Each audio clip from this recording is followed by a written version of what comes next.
BPSC current update में आपका स्वागत है। आज का हमारा विषय है बिहार ने सेमीकंडक्टर पॉलिसी 2026 जारी की।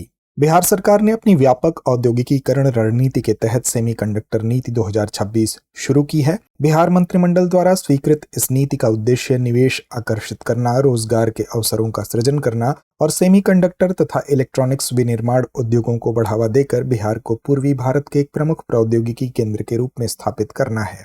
आइए अब नजर डालते हैं इसके मुख्य बिंदुओं पर।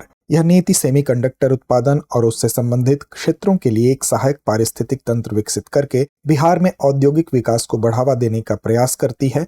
यह राज्य सरकार की 7 निश्चय 3 समृद्ध उद्योग सशक्त बिहार की परिकल्पना के अनुरूप है। इस नीति के तहत परियोजना लागत के प्रत्येक 100 करोड़ रुपए पर 1 रुपए प्रति एकड़ की प्रतीकात्मक दर से भूमि आवंटन, स्टाम्प शुल्क, पंजीकरण शुल्क और भूमि रूपांतरण शुल्क में छूट तथा परियोजना लागत कम करने के लिए पूंजी अनुदान प्रदान किए जाएंगे। बिहार लगभग 5,000 करोड़ से अधिक के निवेश के साथ 3 प्रमुख सेमीकंडक्टर इकाइयां स्थापित करने की योजना बना रहा है, जिनमें फैब्रिकेशन तथा असेंबली, टेस्टिंग, मार्केट, पैकेजिंग सुविधाएं शामिल होंगी। इस नीति के माध्यम से बिहार के सेमीकंडक्टर और इलेक्ट्रॉनिक्स क्षेत्र में लगभग 25,000 करोड़ का निवेश आकर्षित होने का अनुमान है। नीति के क्रियान्वयन से विनिर्माण और संबद्ध सेवाओं में 2 लाख से अधिक प्रत्यक्ष एवं अप्रत्यक्ष रोजगार सृजित होने की संभावना है। इससे कौशल विकास को बढ़ावा मिलेगा और युवाओं में बेरोजगारी कम करने में सहायता मिलेगी। नीति के क्रियान्वयन की निगरानी के लिए बिहार सेमीकंडक्टर मिशन का गठन किया गया है, जिसकी उच्च स्तरीय निगरानी राज्य के वरिष्ठ अधिकारियों द्वारा की जाएगी। निवेशकों को आकर्षित करने के लिए सिंगल विंडो क्लियरेंस और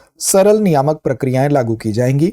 यह नीति भारत के बढ़ते इलेक्ट्रॉनिक्स बाजार में बिहार को प्रतिस्पर्धी बनाने, तकनीकी क्षमताओं को मजबूत करने और इलेक्ट्रॉनिक्स क्षेत्र में आत्मनिर्भरता के राष्ट्रीय लक्ष्य को समर्थन देने में महत्वपूर्ण भूमिका निभाएगी। तो चलिए अंत में नोट करते हैं आज का अभ्यास प्रश्न। अपनी व्यापक औद्योगिकीकरण रणनीति के तहत बिहार सरकार ने 2026 के लिए कौन सी नीति शुरू की है? विकल्प ए नवीकरणीय ऊर्जा नीति 2026, विकल्प बी सेमीकंडक्टर नीति 2026, विकल्प सी डिजिटल अवसंरचना नीति 2026 या विकल्प डी कृषि प्रसंस्करण नीति 2026। तो इस प्रश्न का जवाब कमेंट बॉक्स में देना ना भूलें। धन्यवाद।